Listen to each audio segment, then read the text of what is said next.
Guys ఒకవేళ మీరు laptop కొనుక్కుందామంటే వెంటనే ఆగిపోండి. ఎందుకంటే అమెజాన్ గ్రేట్ ఇండియన్ ఫెస్టివల్ అయితే వచ్చేసింది. మనకి దసరా, దివాళీ ఆఫర్స్ అన్నీ వచ్చేసాయి. నేను చెప్పబోయే ల్యాప్టాప్స్ ఏంటంటే మీకు ఆఫ్లైన్ ల్యాప్టాప్స్తో కంపేర్ చేసుకుంటే అరౌండ్ 20,000 to 30,000 మీకు సేవ్ అవుతాయి. అండ్ మీకు ఇందులో ఫస్ట్ వచ్చేసి మనకి బేసిక్, అంటే అంత బడ్జెట్ లేదు, ఏ ల్యాప్టాప్ అయినా ఓకే, కొంచెం వర్క్ పరంగా నాకు యూజ్ అవుతాయి చాలు అనుకుంటే 20,000 to 50,000 మధ్యలో ఈ ల్యాప్టాప్స్ అనేది మీకు బెటర్ యూజ్ అవుతాయి. మీకు వర్క్ పరంగా చాలా బాగా యూజ్ అవుతాయి. అండ్ లేదు నేను ఇంకో 50,000 to 60,000 మధ్యలో పెట్టగలుగుతా అంటే ఈ ల్యాప్టాప్స్ మీకు నేను సజెస్ట్ చేస్తాను.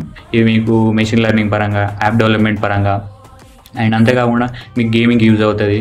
అండ్ మీరు లైవ్ స్ట్రీమింగ్ కూడా చేసుకోవచ్చు ఇందులో. ఇవే కాదు, నేను చెప్పిందే తీసుకుంటా, గేమింగ్ కొంచెం అటు ఇటు అయినా పర్లేదు అంటే మనకి 73,000 to 75,000 మధ్యలో యాపిల్ మ్యాక్బుక్ ఎయిర్ M4 అని ఒకటి వచ్చింది. అండ్ ఇది మీరు కళ్ళు మూసుకొని తీసుకోవచ్చు. అండ్ ఇందులో బ్యాటరీ విషయం కావచ్చు, అండ్ మీకు వర్కే కావచ్చు, వెబ్ డెవలప్మెంట్ చేసుకోవడానికి కావచ్చు, అండ్ చూడడానికి కూడా బాగుంటుంది. మీరు కాలేజ్లో ఫ్రెండ్స్తో కూడా చూపించుకోవచ్చు. ఇవే కాకుండా ఇంకా మంచి మంచి ఆఫర్స్ ఉన్నాయి గ్రేట్ ఇండియన్ ఫెస్టివల్లో. సో తీసేసుకోండి ఆఫర్లో.